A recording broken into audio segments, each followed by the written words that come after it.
Hello students, आज हम समाचार लेखन के बारे में जानेंगे कि समाचार लेखन क्या होता है या समाचार किस तरीके से लिखा जाता है।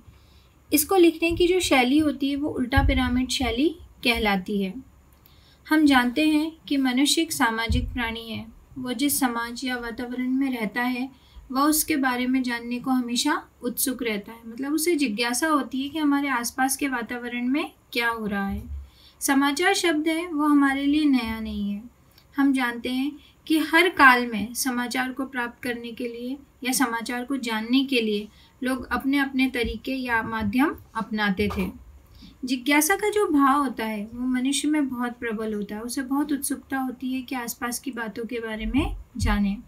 तो यही जो जिज्ञासा होती है वो समाचार का व्यापक अर्थ होती है, या फिर हम ये कह सकते हैं कि पत्रकारिता का जो मूल तत्व होता है वही जिज्ञासा होती है।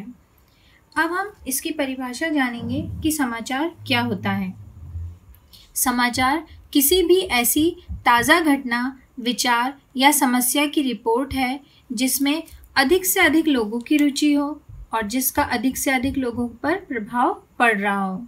हम जानते हैं कि समाचार एक ऐसी वस्तु है या एक ऐसा तत्व है जिससे लोगों को अगर जो भी चीज़ें पहुंचाई जा रही है तो वो उनके जीवन पर काफ़ी प्रभाव करती है और लोगों की रुचि के अनुसार ही समाचार होना चाहिए।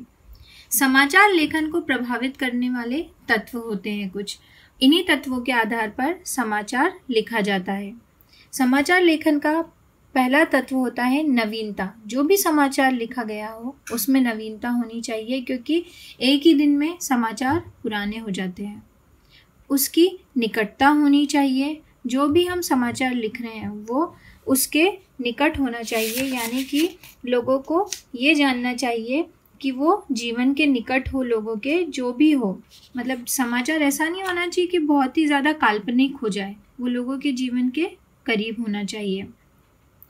इसका जो प्रभाव क्षेत्र होता है, तीसरा तत्व है हमारा प्रभाव क्षेत्र।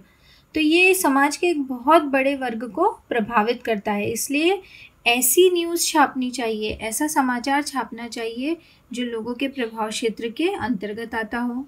अगला तत्व होता है जन रुचि। लोगों की रुचि भी महत्वपूर्ण होती है। हमें जो भी समाचार लिखना है वो लोगों की रुचि के अनुसार लिखना है। महत्वपूर्ण लोगों के बारे में भी लोग समाचार में जानना पसंद करते हैं।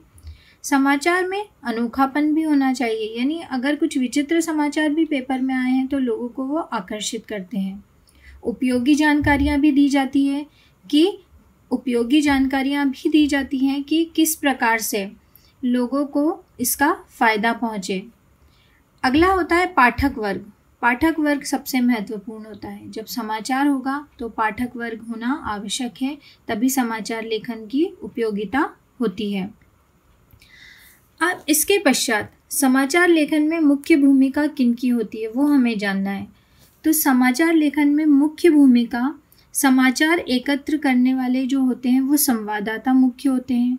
जब वो समाचार को एकत्र करते हैं तभी समाचार की लोगों तक पहुंचने की तैयारी होती है। इसके बाद उस समाचार को लाने के बाद उसे छपने योग्य बनाने वाला संपादक मंडल होता है।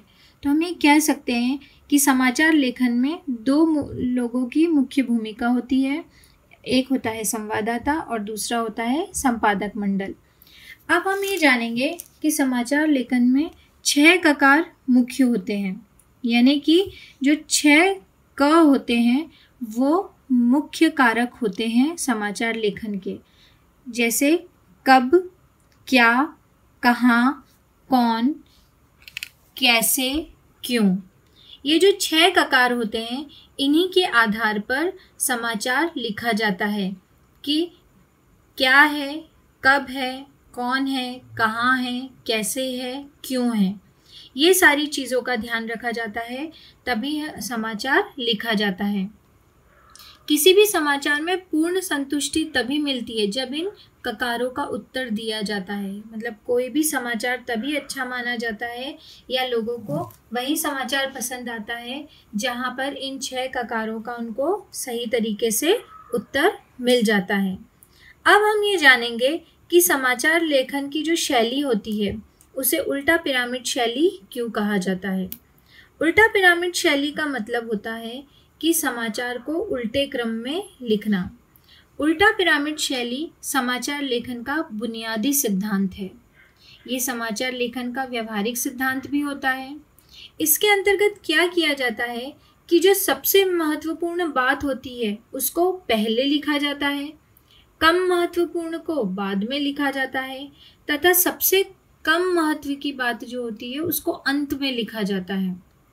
तो उल्टा पिरामिड शैली का मतलब ये होता है, ये कहानी लेखन से बिल्कुल भिन्न होता है।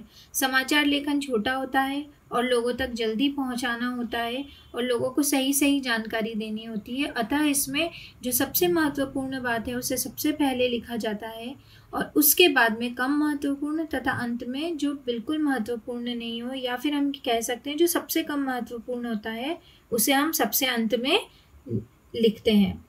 अब हम ये जानेंगे कि समाचार लेखन के 3 प्रमुख अंग कौन से हैं। समाचार लेखन के 3 प्रमुख अंग होते हैं। पहला होता है शीर्षक। समाचार में शीर्षक यानी हेडिंग होना आवश्यक है, क्योंकि शीर्षक होगा तभी लोगों को पता चलेगा कि जो हम समाचार उन्हें भेज रहे हैं या जो समाचार हम उन्हें बता रहे हैं उसका शीर्षक वो किसके बारे में है। इसके पश्चात आता है उसका मुखड़ा, जिसे हम इंट्रो भी कहते हैं। इंट्रो महत्वपूर्ण क्यों होता है? क्योंकि किसी भी समाचार के पहले अनुच्छेद यानी पैराग्राफ या आरंभ की 2-3 पंक्तियों को हम उसका मुखड़ा या इंट्रो कहते हैं। इसके अंतर्गत क्या होता है कि सामान्यतया क्या, कब, कहाँ और कौन की सूचनाएं होती हैं। इसका संबंध तथ्यात्मक जानकारी या सूचना से होता है। इसमें हम विश्लेषण या विवरण नहीं देते हैं। तो जो हमारा मुखड़ा या इंट्रो होता है वो हम बोल सकते हैं कि समाचार के बारे में जो हम एक बात लोगों तक पहुंचाना चाह रहे हैं वो उसका मुखड़ा कहलाता है। इसके पश्चात में तीसरा मुख्य होता है निकाय, यानी कि उसकी बॉडी, यानी कि पूरा विवरण जब हम समाचार का देते हैं तो वो बॉडी के अंतर्गत या फिर निकाय के अंतर्गत आता है। अंत में हम यह जानेंगे कि समाचार लेखन की भाषा शैली कैसी होनी चाहिए। तो समाचारों की भाषा आम बोलचाल की भाषा होनी चाहिए। आम बोलचाल की भाषा इसलिए होनी चाहिए क्योंकि हम अधिकतर ये जानते हैं कि जो समाचार पत्र पढ़ते हैं वो आम नागरिक होते हैं और वो बहुत ज़्यादा मुश्किल भाषा को पढ़ना पसंद नहीं करेंगे। वो ऐसी भाषा को पढ़ना पसंद करेंगे जो उन्हें आसानी से समझ में आ जाए।